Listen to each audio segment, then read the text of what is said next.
But wait, doesn't Sonic only have one eye, like one big eyeball? When I tried to play Fortnite, there's already a problem. I kinda have a similar problem. When I try to redo, it turns my sculpt into wireframe. No, what are you doing? Stop!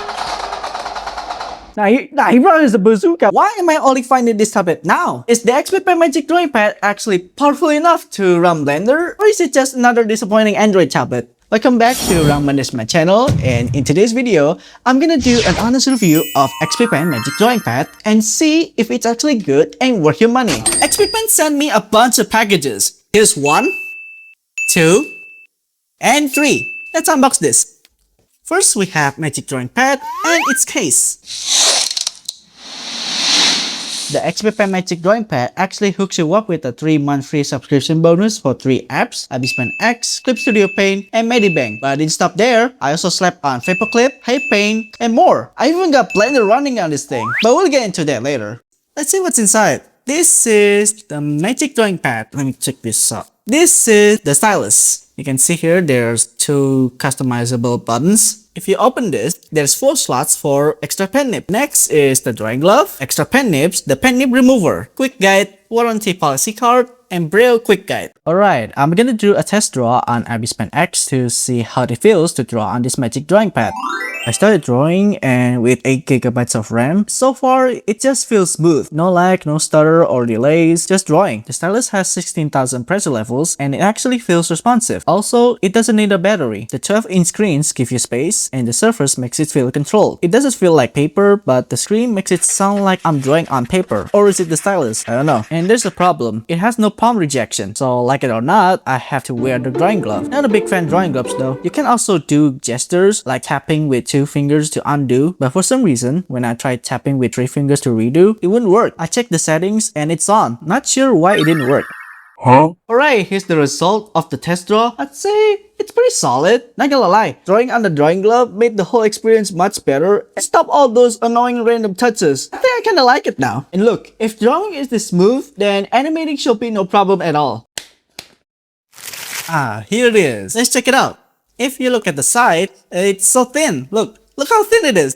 And the weight, I think it's not so heavy. The rear camera is 13 megapixel and the front camera is 8 megapixel. I think it's good for video call or online meeting. Now we got XPPen's Magic Drawing Pad. In the case, it can prevent the Magic Drawing Pad from fall damage. And if you look in the back here, this is where you can place the stylus here. There you go. Next up is XPPen Smart Keyboard. Let's open it. The keyboard guide. This is the keyboard. Let's get it out. Ta-da!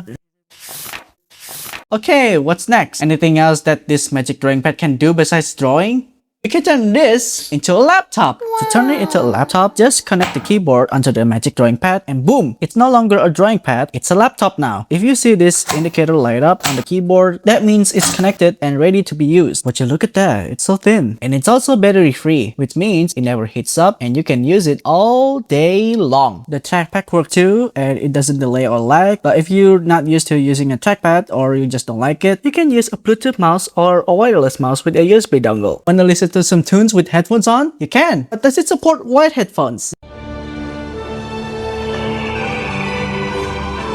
No.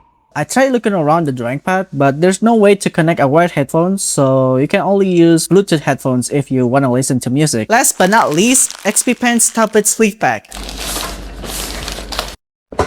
Let's go. Anyway, remember when I said I installed Blender on this Magic Drawing Pad? Say what?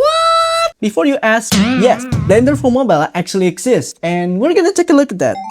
Here we are, and this is what Blender looks like on the Magic Drawing Pad. It looks pretty similar to the PC version. I've tried Blender and modeling before, but I've never finished a single character model. I wonder if I can sculpt here, but I'm not sure how. So I went to watch some Blender sculpting tutorials to learn some of the basics and shortcut keys. After watching the tutorials, I'm gonna try sculpting Sonic. I already prepared my Sonic model reference sheet here. Here's the front, here's the side view, and I think we're good to go. Now let's get started. So first, remove the default cube, add a sphere, add a subdivision modifier, turn it blue, and let's make Sonic's head. When I draw Sonic, I usually start with the eyes, so I'm gonna make the eye holes here first. But wait, doesn't Sonic only have one eye, like one big eyeball? What? Well, if you look at Sonic's eyes, yeah, it looks like he has one big eyeball with two irises. Other Hedgehog characters have it too, like Shadow, Silver, and Amy. Even other characters of different species, like Vector, Charmy, Mighty, and Ray. If you compare Sonic's eyes with other characters like Tails and Knuckles, it's different because their eyes are separated. Even movie Sonic has separated eyes, so the truth is, Sonic has two eyeballs since the beginning. If you pay attention to the frames of the title screen animation from Sonic 1, he has two eyes. You can see a line between Sonic's eyes. Even in some 3D renders and artworks, he has this tiny line in between Sonic's eyes. When the head of Sonic team, Takashi Iizuka, and creative director Kazuyuki Hoshino were asked if Sonic has one eye in an old interview, they laughed and confirmed that Sonic has two eyeballs. So yeah, that's the answer. Here's a little fun fact. I met Hoshino-san at Indonesian Comic-Con back in 2024. It was an honor to meet him in person, and he's a nice guy. I even got his autograph on my Nintendo DSi and my Samsung tablet. I'm still grateful for that. Okay, so far the performance is pretty good and it's not laggy whenever I turn the sculptor on or move my cursor. The shortcut keys are mostly the same as the PC version, but I kinda have a similar problem. When I try to redo, it turns my sculpt into wireframe. Even if you check the redo shortcut key in edit, it's shift plus control plus Z. I did just that and it made my sculpt into wireframe. If I had a nickel for every time I tried to redo and it didn't work, I'd have 2 nickels, which isn't a lot, but it's weird that it happened twice, right? Besides that, when I try to save my file, I can't rename it for some reason. Like when I finish renaming my file and hit enter, it's still using the old file name and I couldn't get out of there. So I had to force quit and reopen the app. I know this version is still work in progress, but I hope this gets fixed in the final version. And I think my Sonic sculpt is done. It's not perfect, but at least I made it exist. Not gonna lie, despite the problems, I think it's great. And I actually had a lot of fun sculpting Sonic in Blender. Anyway, I could use a break. Maybe I should try playing a game. So I installed a few games like Roblox and Fortnite.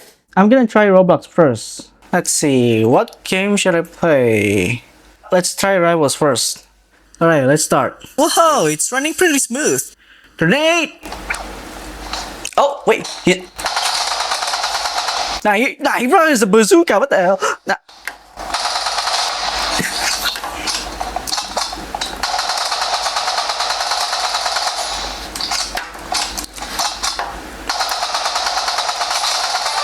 Ooh, alright, nice. First try.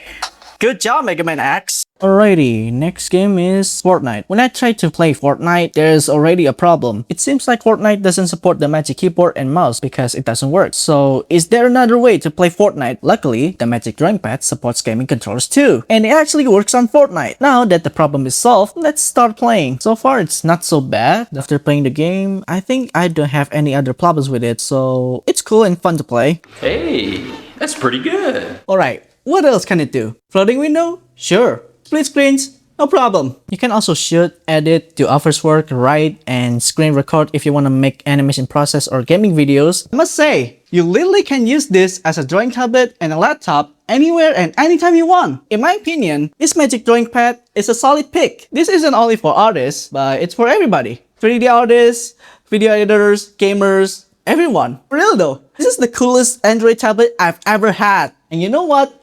You're my favorite second tablet now. But what do you think of this tablet? Comment your thoughts below. And if you want more info about the XPPen Magic Drawing Pad, you can check the link in the description below. If you enjoyed this video, feel free to like, share, and subscribe to my channel.